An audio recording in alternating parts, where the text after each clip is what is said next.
જાડેજા દિગ્વિજયસિંહ. આપણે જઈ છીએ હોમગાર્ડ ઓફિસ, જ્યાં કારણે બેલેટ પેપરથી સરકારી અધિકારીઓના વોટિંગ થતા હોય છે.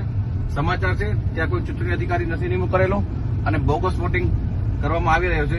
હવે આપણે ચાલુ કર્યું છે એ લોકો સાથે વાત કરવાનું. આપણે હોમગાર્ડ ઓફિસ પહોંચ્યા છીએ, ત્યાં અધિકારીઓ શું કરી રહ્યા છે, કેમ વોટિંગ કરાવી રહ્યા છે, આપણે જોશું.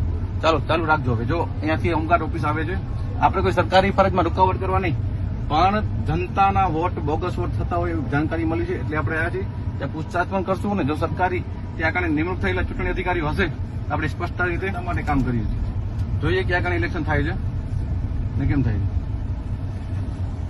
હોમગાર્ડ ઓફિસમાં બેસી અને બધાને વોટર આઈડીમાં ક્રોસ વોટિંગ કરાવે છે. આ જોજો ભાઈઓ, જોજો આનામાં જ્યાં દેવું દે આવજો એટલે શું, પણ આનામાં સાઈન સિક્કા લાગેલા છે મનીષભાઈ. આનામાં રાઈટ ત્યાંથી રાઈટ થાય છે મનીષભાઈ, એનો વિષય ત્યાંથી ઓફિસમાં બેઠા બેઠા રાઈટ થતું હોય તો શું છે, આ ભ્રષ્ટાચાર નથી.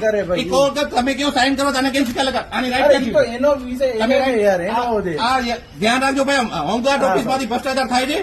આ વોર્ડ નંબર 8 4 કાઉન્સિલરોને વોટ આપવામાં આવ્યો છે ભાજપમાંથી, અને અહીંયા અધિકારી ક્યાં છે, ચૂંટણી અધિકારી તો એમને બેલ પેપર ક્યાં છે, તો બધાને દઈ દીધા છે. ક્યારે દીધા છે, વિડીયો રાખો તમે. ક્યારે દીધા બેલ પેપર? 2 દિવસ પહેલા અહીંયા આગળ લોકો સાઈન કરવા આવ્યા છે. અરે ત્યાંથી આ લોકોને દેવાના હોય, શું દેવાનું? બરોબર, પોતપોતાનું ઓળી અને ઓળખાણ તરીકે સહી મારે કરે. તમારે પણ અધિકાર અત્યારમાં જ આવ જો બધાને પોતપોતાનું દે. જો ભાઈ આ હકીકત છે, વોર્ડ નંબર 8 માં સરકારી ઓફિસમાં આવી રીતે બેલેટ પેપરનો ઉપયોગ થઈ અધિકારીઓ દબાવીને કામ કરતા હોય છે. આ વિડીયો એટલે બતાવું છું જનતાને ખ્યાલ પડે કે કેમ વોટ ક્યાં ફરે છે. ચાલુ રાખજો. હવે આપણે અંદર જાય છે, હવે તમારો રાખો. અમે કોઈ ફરજમાં રૂકાવટ કરવા નથી આવ્યા, પણ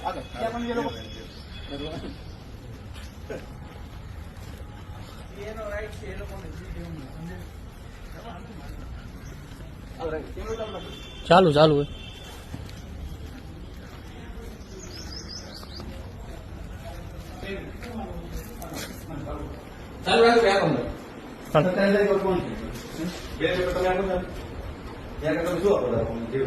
ત્યાં કોઈ અધિકારીઓ નથી, ત્યાં કોઈ ચૂંટણી અધિકારીઓ નથી, બરોબર?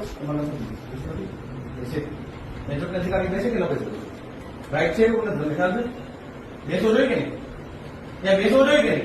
સરકારી ઓફિસમાં જો બેલેટ પેપર દેવામાં આવતા હોય ને જે કરવું હોય નિયમ મુજબ સરકારીમાં ત્યાં કારણે ચૂંટણી અધિકારીને બેસવાનો નિયમ છે કે નથી? ચૂંટણી અધિકારી હોવો જોઈએ કે નહીં? તમને ખબર છે? ખબર તમને ચૂંટણી અધિકારી બેસે કે નહીં? નિમણૂક કરવો કે નહીં? તો કેમ નથી? ચૂંટણી અધિકારી ક્યાં છે? તમને બેલેટ પેપર આપી દેશે ને, તમને વોટર આઈડી વોટમાં નાખવા જવા દે. તમારા અહીંયા સાઈન સિક્કા થાય છે, ભાજપ પ્રતિ કામ થાય છે હોમગાર્ડ ઓફિસમાં. અને હવે જોજો ત્યાંથી બહાર નીકળતા તમે આગળ બોલાવવામાં આવશે કે ભાઈ તમે ત્યાં જાઓ અને કરો. હરેક જગ્યાએ બેલેટ પેપર આપવામાં આવે છે, પણ એનામાં કોઈ જગ્યાએ ચૂંટણી અધિકારી નથી રાખવામાં, નિમણૂક કરવામાં આવ્યા. બાકી હકીકતમાં ચૂંટણી અધિકારી હોવો છે. ચાલો ભાઈ આપણે બહાર હાલી, તમે તમારું કામ કરો, જે કરો છો વ્યવહારિક છે, અમે અમારું કામ કરો. જય માતાજી, જય શ્રી રામ. માતાજી, જય શ્રી રામ. આ ભુજની હોમગાર્ડ ઓફિસ છે, જ્યાં કારણે કર્મચારીઓને બોલાવી અને બેલેટ પેપર દેવામાં આવતા હોય છે. ત્યાં કારણે કદાચ મારી ગણતરીએ અધિકારીઓ હોવાથી ચૂંટણી અધિકારી અહીંયા નથી, ત્યાંથી બેલેટ પેપર લઈને જાય છે, પછી અધિકારીને મળે છે કે સાઇન કરવા માટે આવે છે, ત્યાં સાઇન કરવા આવે છે. વાંકણે અમે પેપર ખોલ્યું તો ખબર પડી કે એનામાં વોર્ડ નંબર 8 મનુભા કેતુભા જાડેજા, મનીષાબેન સોલંકી અને બીજા 2 ઉમેદવાર હતા, નીવીબેન છે, એ બધાના જ બેલેટ પેપરમાં સાઇન થઈ ગઈ હતી, એ લોકોને વોટ મળી ગયેલા હતા. મતલબ વાંકણેથી શું ભ્રષ્ટાચાર ચાલી રહ્યો છે, વોટરમાં ગેરપ્રવૃત્તિ ચાલી રહી છે, ક્રોસ વોટિંગ કરાવતા હોય એવું દેખાઈ રહ્યું છે.